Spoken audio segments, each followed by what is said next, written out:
Welcome to the Wrestling Pod. I am your host, Carlito Santiago, and today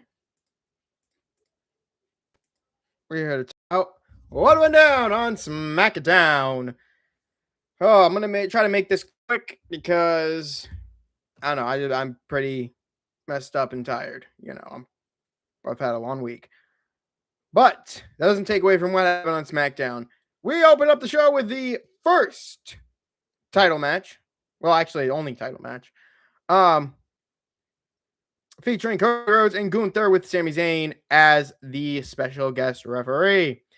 The show started with the match many believed would be the main event, and always a interesting choice, especially on a show that almost always begins with a long promo segment. This week, WWE got right to the action. Thank God. Gunther's choice of Sami as the referee made things a little more interesting due to the friction he has with both competitors in this bout. He has beaten Gunther for a title, and he wants to beat Cody for one eventually. So he didn't come into this with any perceived bias. This match was more about the story than the wrestling, but Rhodes and Gunther did a good job making it feel competitive.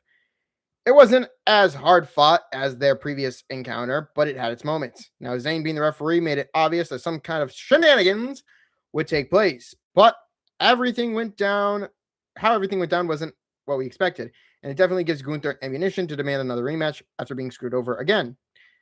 A B- for this. Sami, Cody's cutter from the top rope looked great. Also, the kick Gunther's hands off the rope, fast counted this match.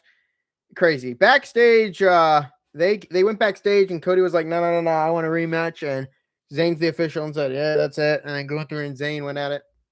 So yeah, this opening segment alone now has turned into what will be a triple threat world title match between Gunther, Rhodes, and Sami Zayn for the WWE title. We had there is another title match. So one of two title matches. The Tag Team Championship match was up next. Damian Priest and R-Truth took on the Tongans. The tag team titles were on the line in the second match of the night when Tala and Tama Tonga took on Damian Priest and R-Truth for the belts. Before the match, the challengers told Solo to stay backstage because his bloodline problem is getting in the way of their success. The match played out as expected. Both teams got a little offense. Sikoa showed up despite the request of his allies that ultimately led to their downfall. It all felt copied and pasted. And plus, they haven't been this perpetual about fucking tag team matches anyway. So, fuck it. Fuck this match. C+ because they had it. Another video package for Blake Monroe that was focused on Julia. Wow, it might be our first competitor. Who knows? Hayes took on Ricky Saints, probably the best thing on the card, and only good thing on the card. Not only was this a match for a shot at the title, but it was also their rubber match. Between those two, since they've had their previous victory in the feud, Zayn and Hayes immediately turned this into a fast-paced contest, which was a nice change from the two matches that came before it. In fact, it was almost shocking how much more entertaining this match was than what came before it. Mello and Saints are both talented performers, and WWE seems to have found a great combination with them. Saints got the win, but he did it by using the exposed turnbuckle, which protected Hayes in defeat. It wasn't an ideal ending, but it fits the heel character Saints is trying to play. This is the kind of match WWE needs to put on more often. It was exciting, showcased two talents who deserve a spotlight, and gave us a somewhat surprise ending. Whatever, depending on what you want to say. So we're going to bump this up to an A+, because the next thing I'm going to downgrade so much. Jey Uso versus Javon Evans. Instead of pushing Evans to the fucking moon, the King of the Ring tournament continued with Uso and Evans competing for the final spot against Obafemi. So to say this was a physical match would be an understatement. It might just be the most competitive match that Jey has had in all of 2026, to be honest. Both guys looked great and worked well together to put on a fun show for the fans in attendance and watching at home. They were given plenty of time and used it wisely. Evans was a standout for his physicality, and Uso looked better than he was in quite some time. Having him pick up the NOG and raise his hand after the match was a nice way to end a competitive, match. Wow, I didn't even know that. If you have been critical of Jey's recent performances, take some time to check this one out. It looks like he has renowned focus. Evans made a fantastic dance partner. Okay, well, here's the thing. I mean, having Usos win means they're pushing him to win this fucking King of the Ring over Oba. I don't think it's going to be the case. I think Oba needs to fucking beat the shit out of Jey and face Roman Reigns, which would be aside from having to face Cody. Now, again, maybe having Oba face Cody would give Cody a chance, if you don't want to move to Punk. If you want Punk to come back and face Reigns, that would be interesting too. Change the title belt to Punk. Again, drop the title belt to Punk again. Only for Cody and, whatever they decide to do. It's really whatever at this point. Like, who is Cody going to face at, SummerSlam? So we're moving on, and the final match of the night was Liv Morgan and Charlotte Flair, and I'm really pissed at this one. So the grade for this one, because I didn't know about this, I'm still downgrading it to a B because of the hand raise. Hand raise got me. But yeah, it's a B. But as for this one, oh yeah, fuck no, we're minusing that to a fucking C minus. So instead of a B, it's a C minus. Because Flair should have won. This was bullshit. Flair should have won.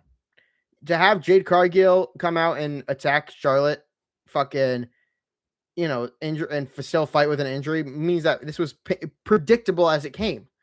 You already knew that was coming. You knew Charlotte, like Liv Morgan was going to win. But now this gives more interest for my prediction, which leads us to being Io Sky winning, which was, the whole fucking basis of it. So yeah, Io Sky wins the Queen of the Ring tournament. There's my first before the match predictions. Because if you do Rhea Ripley versus Liv Morgan for both titles, no, we're just combining titles at this point. Like, what the fuck are we're just going right back to 2024, aren't we?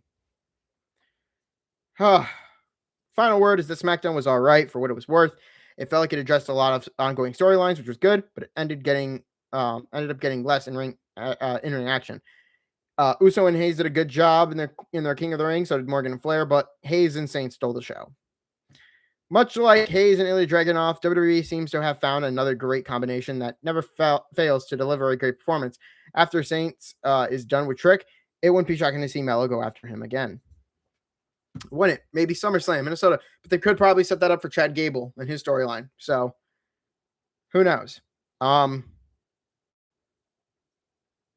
that's SmackDown. Pretty boring episode by far. Probably not going to be memorable, but yeah, for the sake of King and Queen of the Ring, we're down one more week. We're down to one more week. See, I'm already tired. One more week before fucking Night of Champions. And there's only fucking 3 title matches. And hopefully Jade Cargill and Tiffany put on a better performance than they have for the women's title, because I feel like this one is going to lead us to Jade Cargill winning and possibly setting us up for SummerSlam, which would be Tiffany, and you could look at it as Tiffany and Ripley, or Tiffany and Chelsea Green fighting to get their hands on those tag team title belts. That's a story for another time. But yeah, this is SmackDown. Let me know what you guys thought in the comments down below. Don't forget to subscribe, drop a like, turn on those post notifications so you never miss a stream. I'll be back on Tuesday to give you the final Raw before Night of Champions. And then, of course, the summary. So I will be setting... Oh, yeah, that's not the summary. The fucking predictions and the review for Night of Champions, which I'll set up for probably tomorrow. So you see the stream here, so they're ready. But that's all I got. That's all I got. So I will see you guys when I see you guys. Peace.